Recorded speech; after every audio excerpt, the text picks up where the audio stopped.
Hello and welcome you all to let's crack it with Vijay Gupta. तो ये है 22 and 23 of June की current affairs. बहुत इंपॉर्टेंट करंट अफेयर्स है, कैसे इनको कवर कर लीजिएगा। कोई भी डाउट आता है आपका, कोई भी आपको कमेंट है, कोई भी आपको सेशन देना है तो कमेंट सेक्शन में कमेंट करके जरूर बताइए। इस वीडियो को लाइक एंड शेयर जरूर कीजिएगा अपने फ्रेंड्स के साथ। जिस भी ग्रुप्स में आप आपस में बातचीत करते हैं अपने फ्रेंड्स के साथ, जो भी आपके साथ तैयारी कर रहे हैं उनके साथ, सबके साथ इनको शेयर जरूर कीजिएगा। Guys, let's crack it with Vijay Gupta का यूट्यूब चैनल अगर आपने सब्सक्राइब नहीं किया है तो उसको जरूर सब्सक्राइब कर लीजिएगा। और let's crack it with Vijay Gupta का फ्री टेलीग्राम चैनल भी है, तो इसको जरूर से जरूर ज्वाइन कर लेना। इसको ज्वाइन करना बहुत ज़रूरी है क्योंकि सारे अपडेट्स यहीं पे आते हैं।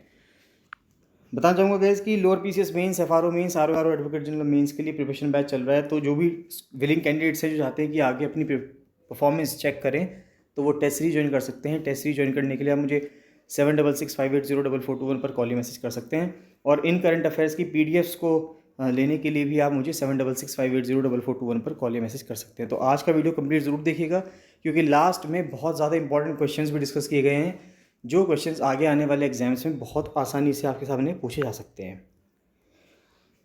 चलिए स्टार्ट करते हैं। सबसे पहले ज्योग्राफी से न्यूज़ आ रही है GS1 से, ऑनसेट ऑफ द मानसून। तो ऑनसेट ऑफ द मानसून का मतलब ये हुआ कि जब से मानसून आना शुरू होता है। तो onset of the monsoon over Kerala marks the beginning of the 4 month, यानी कि जून से लेकर सितंबर तक का south west monsoon season over India. तो जो भारत में साउथ वेस्ट मानसून आता है, यानी कि अगर मैं ये आपको भारत बताऊं, ये अगर भारत है तो इस तरह से जो रेज आती हैं, वेव्स आती हैं जो आप कहेंगे, और यहाँ पे वेस्टर्न घाट से वो टकराती हैं। तो वेस्टर्न घाट से टकराने के बाद वो यहाँ पे फिर बारिश करती चली जाती हैं और फिर इस तरह से ये पूरे भारत में फैल जाती हैं। तो जैसे ही मानसून का ऑनसेट होता है केरला में, सबसे पहले 1 जून को माना जाता है कि 1 जून को केरला में मानसून आता है, जो कि एक ट्रेडिशनल डेट मानी जाती है। तो 4 महीने का जो जून से लेकर सितंबर तक का जो पीरियड है साउथ वेस्ट मानसून का, वो पूरे भारत को उसमें कवर कर लेता है, जो भारत में करीब करीब 70% बारिश का जिम्मेदार है, यानी कि which brings more than 70% of the countries annual rainfall. तो भारत देश की जो एनुअल रेनफॉल है उसमें 70% जो बारिश आती है वो साउथ वेस्ट मानसून की वजह से आती है। This marks a significant day in India's economic calendar. तो जो भारत का आर्थिक कैलेंडर है, इकोनॉमिक कैलेंडर है, उसमें 1 जून की डेट इसलिए बहुत महत्वपूर्ण हो जाती है। According to the Indian meteorological department IMD के according, onset of the monsoon marks a significant transition in the large scale atmospheric and ocean circulations in the Indo-Pacific region। तो जैसे ही मानसून आना शुरू होता है इसके वजह से इसके बाद एक बहुत ज़्यादा ट्रांजिशन हो जाता है, सिग्निफिकेंट ट्रांजिशन हो जाता है एटमॉस्फेयर में और ओशन में, यानी कि महासागर का जो सर्कुलेशन है उसके अंदर, चाहे वो इंडियन ओशन की बात करें, चाहे वो पैसिफिक ओशन की बात करें, या पूरा दोनों मिला के इंडो पैसिफिक रीजन की बात करें। And the IMD announces it only after certain newly defined and measurable parameters adopted in 2016 और मेट। फिर 2016 में IMD ने कुछ पैरामीटर्स अपनाए थे, कुछ मापदंड अपनाए थे, जिसके बेसिस पे वो बताता है कि मानसून की शुरुआत किस दिन से हो रही है। वो आज हम सीखेंगे कि कब हमें पता चलेगा कि मानसून शुरू हो गया है। ब्रॉडली IMD जो है वो चेक करता है for the consistency of rainfall. तो IMD ये देखता है कि बारिश लगातार हो रही है या नहीं हो रही, यानी कि बारिश की कंसिस्टेंसी क्या है ओवर अ डिफाइंड ज्योग्राफी, कुछ एरिया के ऊपर, उसकी इंटेंसिटी क्या है और विंड की स्पीड क्या चल रही है। तो अगर हम सबसे पहले रेनफॉल को देखें, तो बारिश के ऊपर अगर हम देखें तो IMD मानसून तब डिक्लेयर करता है जब कम से कम 60% of 14 designated meteorological stations in Kerala and Lakshadweep record at least 2.5 mm of rain. तो जब 60% 14 मेट्रोलॉजिकल स्टेशंस लगा रखे हैं IMD ने केरला में, जब वहाँ पर कम से कम 2.5 mm रेन मिल जाए 2 कॉन्जिक्यूटिव दिन, यानी कि 2 लगातार दिन तक, 10 मई या 10 मई के बाद से, तो 10 मई या 10 मई के बाद से अगर 2 दिन लगातार बारिश मिल जाती है, 2.5 मिलीमीटर रेन मिलती है 14 स्टेशंस पे केरला के, तो माना जा सकता है। और 60% पे, 14 स्टेशंस के 60% स्टेशंस पे अगर बारिश मिलती है तो ये माना जाता है कि मानसून वहाँ पर आ चुका है। जो 14 स्टेशंस हैं वो कौन कौन से हैं, तो अब देखिए 14 स्टेशंस केरला और लक्षद्वीप दोनों मिला के हैं। तो मिनिकॉय जो कि लक्षद्वीप का है, फिर अमीनी है, तिरुवनंतपुरम है, पुनालूर है, कोल्लम, एलापुजा, कोटायम, कोच्चि, त्रिशूर, कोझिकोडे, थालासरी, कन्नूर, कासरगोड और मंगलुरु ये आपको कर्नाटका में मिलेगा। विंड फील्ड की अगर बात करें, द डेप्थ ऑफ वेस्टर्लीज, अब वेस्टर्लीज की अगर हम बात करें तो should be up to 600 hectopascal, यानी कि 1 millibar of pressure in the area bound by the equator to 10 degree north latitude. और एक तो ये इक्वेटर से लेकर 10 डिग्री नॉर्थ तक होना चाहिए, जो कि केरला आता है, और लॉन्गिट्यूड जो होना चाहिए उसका लॉन्गिट्यूड कितना होना चाहिए, 55 डिग्री ईस्ट से 80 डिग्री ईस्ट तक। Zonal wind speed over the area bound bye 5 to 10 degree north latitude. अब जो जोनल स्पीड है वो 5 डिग्री से 10 डिग्री नॉर्थ लैटिट्यूड जो है वहाँ पे और 70 to 80 डिग्री ईस्ट लॉन्गिट्यूड में होनी चाहिए, और ये 15 से 20 नॉट्स के आसपास होनी चाहिए, यानी कि 28 से 37 किलोमीटर पर आवर की स्पीड से अगर हवा चल रही हो तो माना जाता है कि मानसून जो है वो आ रहा है। हीट की अगर बात करें तो IMD के अकॉर्डिंग जो INSAT derived outgoing long wave radiation है, यानी कि जो लॉन्ग वेव रेडिएशंस हैं जो आउटगोइंग है, यानी कि जो धरती के एटमॉस्फेयर से बाहर जा रही हैं, शुड बी बिलो 200 वाट पर स्क्वायर मीटर। तो वो ये 200 वाट से कम होनी चाहिए पर square metre. A delay of a few days or perhaps the monsoon arriving a few days early has no bearing on the quality or amount of rainfall। तो IMD का कहना यह है कि मान लेते हैं कि अगर मानसून कुछ दिन डिले हो गया या मानसून कुछ दिन पहले आ गया तो इससे मानसून की गुणवत्ता पे, मानसून की क्वालिटी पे कुछ भी फ़र्क नहीं पड़ता, और it's regional distribution across the country, और उसका जो रीजनल डिस्ट्रीब्यूशन है यानी कि पूरे देश के अंदर जो डिस्ट्रीब्यूशन रहेगा उस पर भी इतना ज़्यादा असर नहीं पड़ेगा during the 4 month monsoon season. Recent years में देखा जा रहा है कि जो ऑनसेट ऑफ द मानसून है वो 2 दिन पहले हो गया था नॉर्मल डेट से, and it rained heavily for about 10 days after. तो 10 दिन तक लगातार बारिश होती रही। हाउएवर माना जा रहा है कि अभी भी सीज़न जो है 14% कम से बारिश से ख़त्म हुआ था, 14% लेस रेन हुई थी नॉर्मल के मुकाबले। नेक्स्ट न्यूज़ आती है GS2 से कि at these Rajasthan schools English skills are medium. तो राजस्थान के स्कूल्स में जो सरकारी स्कूल थे, क्योंकि अब तक देखा जा रहा है जितने भी सरकारी स्कूल हैं वो वर्नैकुलर लैंग्वेज में, यानी कि वहाँ की जो रीजनल लोकल लैंग्वेज होती है, चाहे वो हिंदी है, अगर नीचे जाएंगे तमिलनाडु में तो तमिल होगी, कर्नाटका में जाएंगे तो कन्नड़ मिलेगी, इस प्रकार से राजस्थान में हिंदी में पढ़ाया जाता था। लेकिन अब राजस्थान की सरकार ने, कांग्रेस गवर्नमेंट ने वहाँ पे कुछ स्कूल्स ऐसे खोले थे जहाँ पे इंग्लिश मीडियम में पढ़ाया जाएगा। The Mahatma Gandhi English medium schools started by the Congress government in Rajasthan. तो कांग्रेस गवर्नमेंट जो है राजस्थान में, उसने Mahatma Gandhi English medium schools start किए in Rajasthan with much fanfare 3 years ago. तो 3 साल पहले इसको स्टार्ट किया गया था। From a modest beginning of 1 school each in 33 districts, as many as 749 schools have been open across the states. तो 2019 से पहले ये किया गया था कि हर ज़िले में, जो कि 33 ज़िले हैं राजस्थान के अंदर, तो हर ज़िले में एक स्कूल बनाया जाएगा। लेकिन अब वो 33 स्कूलों से बढ़कर 749 स्कूल्स हो गए हैं और बहुत ज़्यादा सक्सेस प्राप्त कर रहे हैं। काफ़ी सारे पेरेंट्स ने अपने बच्चों को इंग्लिश मीडियम में पढ़ाई दिलवाने के लिए इन स्कूल्स में उनका दाखिला करवाया है। Schools have become very popular with the number of applications received for admissions. तो स्कूल्स बहुत ज़्यादा पॉपुलर हो गए हैं at the beginning of academic session, exceeding the seats available several over times. यानी कि बच्चे बहुत ज़्यादा क्वांटिटी में आ रहे हैं जबकि इतनी सीट्स वहाँ पे अवेलेबल भी नहीं है।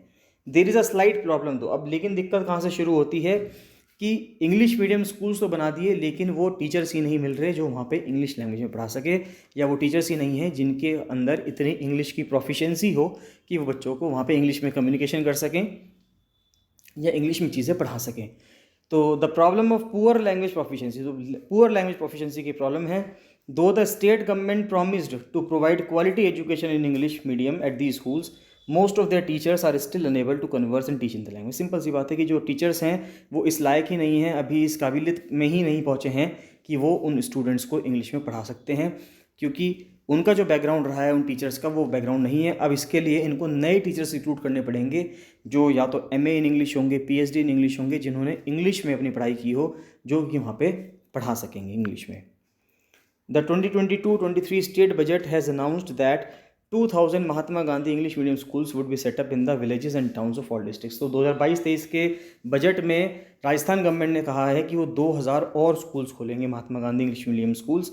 जो एजुकेशन डिपार्टमेंट है recently concluded interviews for teachers, तो टीचर्स के लिए इंटरव्यू हुए हैं वहाँ पे, from the pool of its regular academic staff who are willing to shift to these schools. तो अभी भी नए रिक्रूटमेंट्स की बात नहीं की जा रही है, जो ऑलरेडी टीचर्स हैं उनका इंटरव्यू लेकर उनको इंग्लिश मीडियम स्कूल्स में शिफ्ट करने की बात की जा रही है।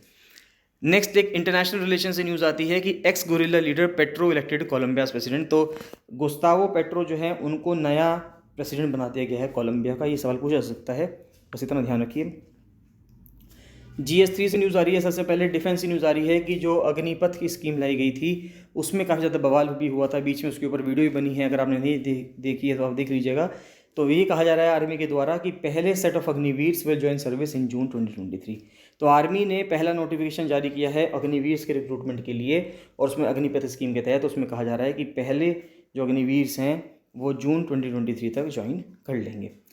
Rare dragonfly spotted in Kerala for first time. तो एक ड्रैगन फ्लाई पाया गया है केरला में पहली बार। Spotted the spiny horn tail. तो स्पाइनी हॉर्न टेल है इसका देखिए नाम देखिए बड़ा अजीब सा है, ये बर्मागोम्फस और चाकुलेंसिस, तो ये इसका नाम है, आप देख लेना।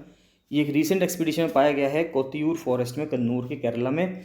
Species that is known to be endemic, ये एंडेमिक है यानी कि ये यहीं पे पाई जाएगी वेस्टर्न घाट्स में। ये पहले महाराष्ट्र में दिखी थी और अब ये केरला में भी दिखी है। नेक्स्ट आता है वेस्ट नाइल वायरस। तो यानी कि वेस्ट नाइल वायरस, ये वेस्ट नाइल एक नदी के नाम पे वायरस पड़ा है क्योंकि ये उसी एरिया में पाया जाता है। तो ये अपना आप में एक मॉस्किटो बॉर्न है, यानी कि मच्छर के काटने की वजह से होगा। सिंगल स्ट्रैंडेड आरएनए वायरस है। ये एक फ्लैवी वायरस फैमिली का पार्ट है रिलेटेड टू द वायरस, जो कि सेंट लुई एंसेफेलाइटिस बीमारी करवाता है, जैपनीज एंसेफेलाइटिस, येलो फीवर, तो जिनके वजह से ये भी बीमारी होती है उसी की वजह से वेस्ट नाइल वायरस भी होता है। तो Culex species of mosquitoes act as the principal vectors for transmission. तो जो क्यूलेक्स स्पीशीज़ है मॉस्किटो की, वो जिम्मेदार हैं इस ट्रांसमिशन के लिए, इस वेक्टर के ट्रांसमिशन के लिए। It is transmitted by infected mosquito. अब ये किसके वजह से होता है? जो मॉस्किटो इन्फेक्टेड हो जाते हैं, जिनके अंदर संक्रमित हो जाते हैं जो मच्छर, उनके वजह से बीमारी फैलती है between and among humans and animals. तो एनिमल्स से ह्यूमंस में बीमारी आ जा रही है, चाहे वो बर्ड्स हों which are the reservoir host of the virus. तो जो पक्षी हैं, पक्षी के अंदर बेसिकली ये वायरस होता है। अब इस वायरस को अगर ये मच्छर किसी पक्षी को काटता है तो वो वायरस का जो ब्लड है वो उस मच्छर के अंदर जाता है, तो वो वायरस उस मच्छर के अंदर चला जाता है।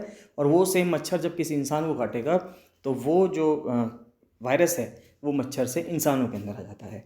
तो mosquitoes become infected when they feed on infected birds. अब मॉस्किटोज कब इन्फेक्ट हो जाते हैं? जब वो किसी इन्फेक्टेड बर्ड पे फीड करते हैं। मान लेते कोई पक्षी मर गया है या जब उसको काटता है वो किसी पक्षी को मच्छर, तो वहाँ से वो इन्फेक्ट हो जाता है। Which circulate the virus in their blood for a few days. तो कुछ दिनों तक उनके ब्लड में वायरस सर्कुलेट होता है। Virus eventually gets into the mosquito salivary glands. Mosquito के सलाइवरी ग्लैंड्स में आ जाते हैं वो। उसके बाद में जब वो बाद में ब्लड मील करता है, यानी कि जब मॉस्किटो काटता है, तब वो ह्यूमंस के अंदर चला जाता है। तो waste nil virus can also spread through blood transfusion. मान लेते हैं अगर किसी को ब्लड ट्रांसफ़र किया जा रहा है, एक पर्सन का खून दूसरे पर्सन को चढ़ाया गया, मान लेते हैं जिस पर्सन ने ब्लड डोनेट किया, अगर उसके ब्लड में वेस्ट नाइल वायरस था, तो अगर उसका ब्लड दूसरे पर्सन को चढ़ा दिया गया तो उसके अंदर भी ये वायरस चला जाएगा। एक इन्फेक्टेड मदर है, मान लेते हैं अगर एक मदर है वो इन्फेक्टेड है, अगर उनका दूध कोई छोटा बच्चा पीता है, उसका जो बेबी है वो अगर वो दूध पिएगा तो वायरस उसके थ्रू भी उसके अंदर जा सकता है, बच्चे के अंदर, और through exposure to the virus in labs, और लैब्स के थ्रू भी हो सकता है। It is not known to spread by contact with infected humans और एनिमल्स। तो ये अगर आप ट्रांसमिशन साइकिल देखेंगे वेस्ट नाइल वायरस की, तो देखिए ये जो होस्ट कौन है, इसका पक्षी है, इसको मॉस्किटो ने काटा तो ये मॉस्किटो के अंदर आ गया और मॉस्किटो से एक्सीडेंटली जानवरों के अंदर और इंसानों के अंदर आ गया, क्योंकि जिसको भी मच्छर काटेगा उसके अंदर ये वायरस चला जाएगा।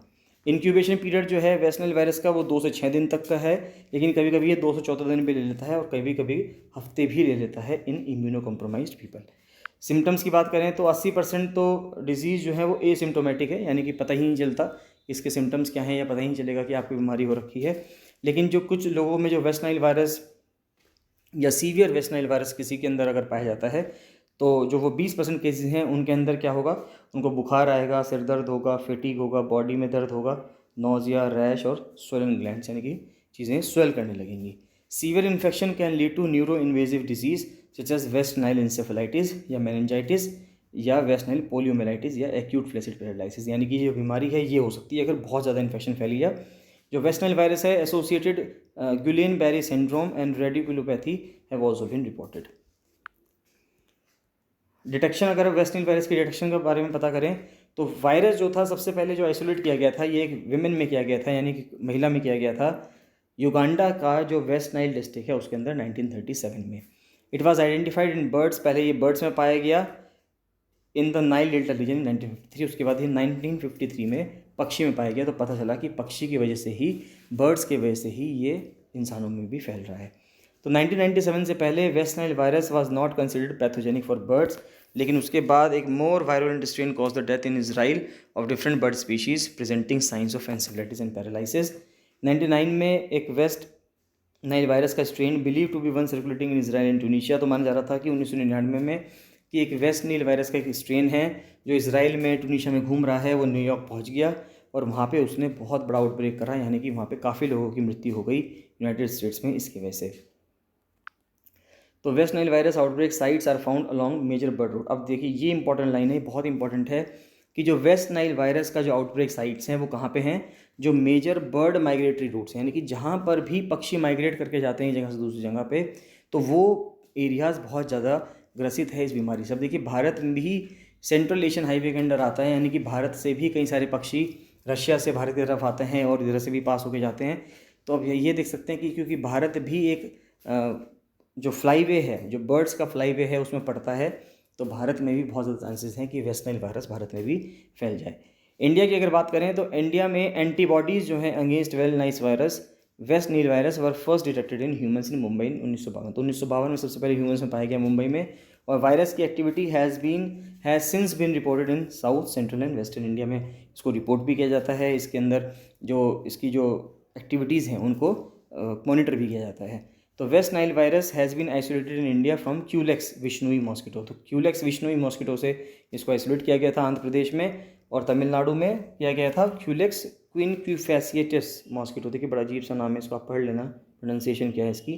और ह्यूमंस में कर्नाटक में से मिला है। तो फेब्राइल इलनेस एंसेफेलाइटिस जो है ये उदयपुर में, राजस्थान का जो बुल्दाना डिस्ट्रिक्ट है महाराष्ट्र का, वहाँ से सबसे मिला है। No West Nile virus specific prophylaxis treatment और वैक्सीन अवेलेबल। ये इंपॉर्टेंट चीज़ है कि वेस्ट नाइल वायरस की अब तक कोई भी, इस बीमारी की कोई भी इलाज नहीं है संभव, अभी कोई इंजेक्शन नहीं है, कोई वैक्सीन नहीं है, कोई दवाई नहीं है। इतना आपको ध्यान रखना है कि इसकी अभी कोई भी दवाई नहीं है। तो यूनिकॉर्न की बात करें तो यूनिकॉर्न पिछले दिनों भी कवर किया गया था, अब वापस से हम पढ़ रहे हैं कि बात ये आ रही है कि यूनिकॉर्न है क्या। तो यूनिकॉर्न्स जो हैं ये इकोनॉमिक का एक टर्म है, और ये प्राइवेटली हेल्ड यानी कि प्राइवेट कंपनीज़ के रूप में अगर हम देखें तो वेंचर कैपिटल कंपनीज़ हैं जिनकी वैल्यू $1 बिलियन पहुंच जाती है, उनको हम यूनिकॉर्न कहते हैं। मान लेते हैं अगर $1 इस टाइम पे 75 रुपीज़ का है, तो अगर $1 75 रुपीज़ का है तो $1 बिलियन का मतलब हो गया 7500 करोड़ रुपीज़। तो जो भी कंपनी 7500 करोड़ रुपए से ऊपर का वर्थ जिसकी हो जाएगी उस कंपनी को यूनिकॉर्न कह दिया जाएगा। जो वैल्यूएशन है यूनिकॉर्न का is not expressly linked to their current financial performance, लेकिन लार्जली बेस्ड होता है ये on the growth potential as perceived by investors. तो इसका टर्म सबसे पहले कब यूज़ किया गया, अमेरिकन वेंचर कैपिटलिस्ट थे एलन ली, उन्होंने 2013 में इसको कॉइन किया था इस वर्ड को। तो ये इंपॉर्टेंट है, पूछा सकता है कि क्योंकि भारत में बहुत तेज़ी से यूनिकॉर्न्स डेवलप हो रहे हैं, रिसेंटली हमने 100th यूनिकॉर्न जो है वो भी डेवलप किया है भारत में। तो एलन ली ने 2013 में सबसे पहले ये जो टर्म था इसको यूज़ किया था।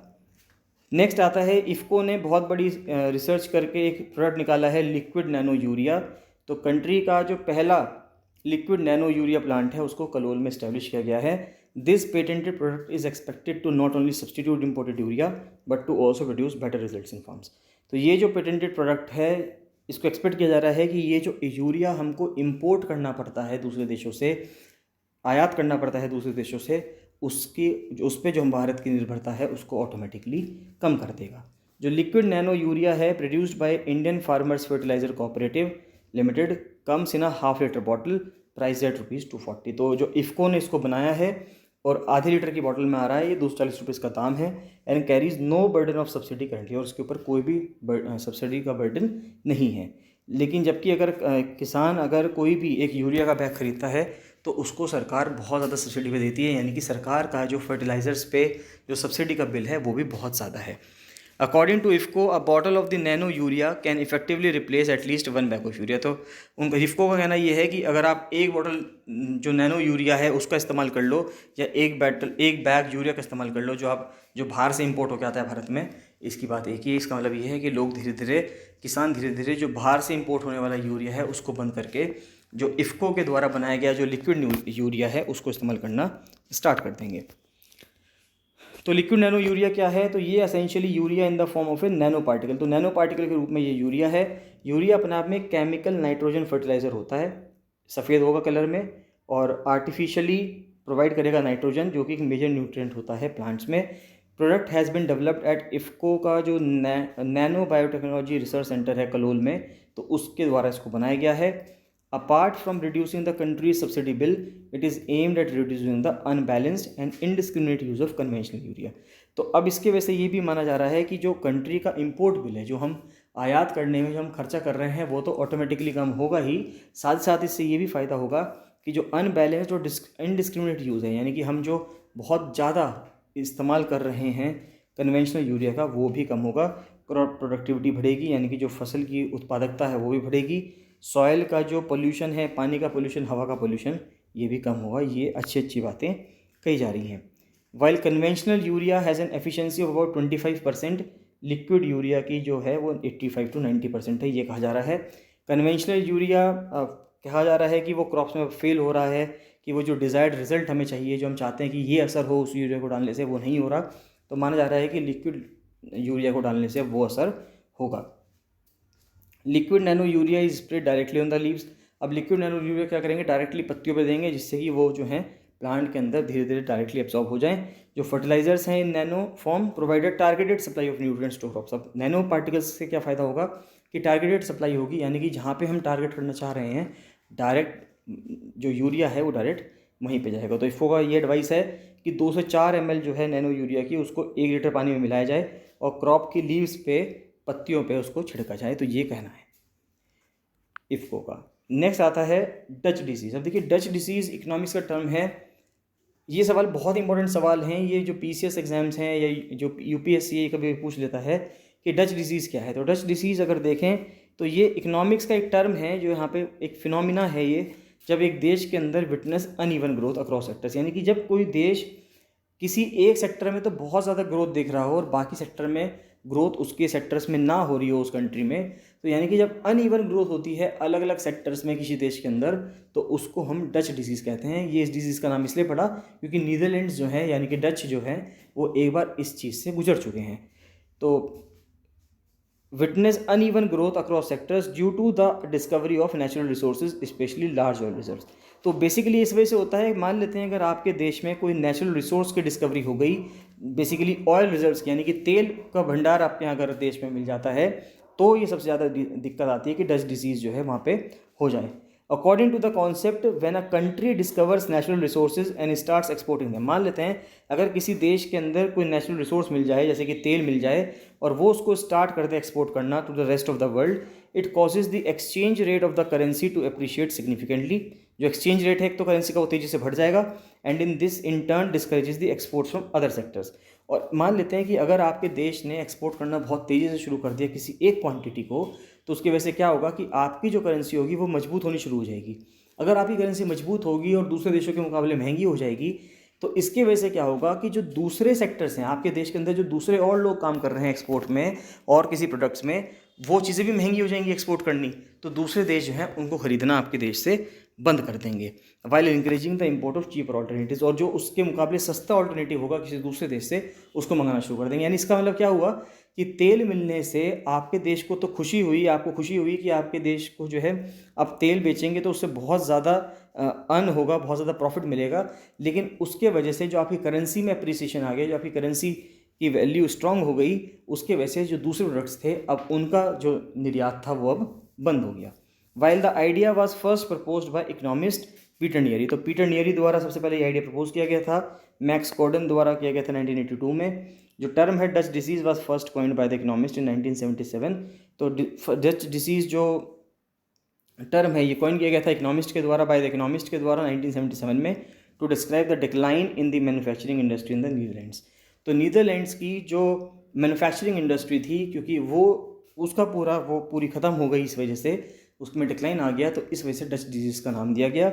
1960s में Netherlands discovered gas reserves in the North Sea. तो 1960s में नीदरलैंड्स ने गैस रिजर्व्स को डिस्कवर किया था नॉर्थ सी में, उसने बहुत तेज़ी से उसको एक्सपोर्ट करना भी शुरू कर दिया।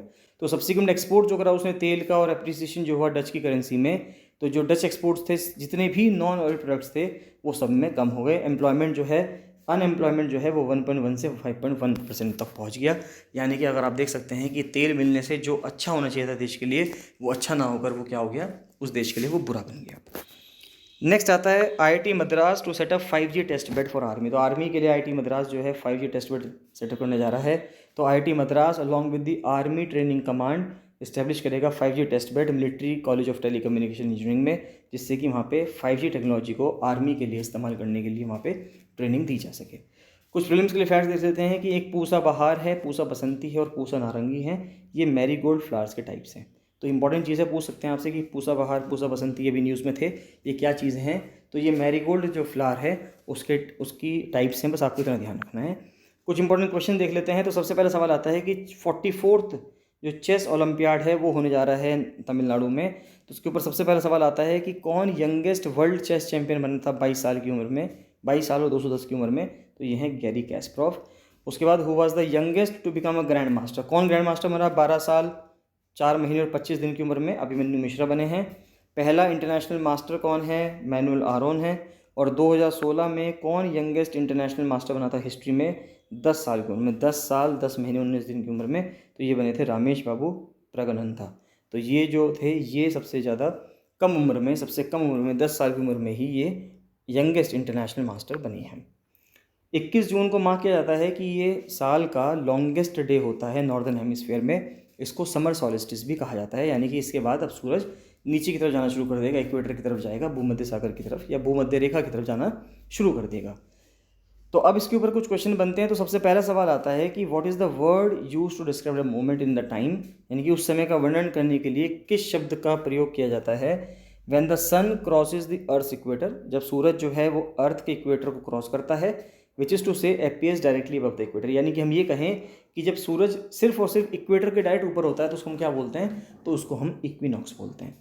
फिर आता है ट्रॉपिक ऑफ कैंसर, जो कि मोस्टली नॉर्दर्न सर्कल है latitude on earth at which the sun can be directly overhead, यानी कि Tropic of Cancer 23.5 degree north एक वो रेखा है जहाँ तक सूरज सबसे ऊपर पहुँच सकता है। अगर मैं आपको एक फिगर बना के समझाऊँ तो आप समझिए, अगर ये पृथ्वी है, ये 23.5 डिग्री नॉर्थ है, यानी कि ये ट्रॉपिक ऑफ कैंसर है। उसके बाद ये 0 डिग्री है, तो 0 डिग्री पे इक्वेटर है।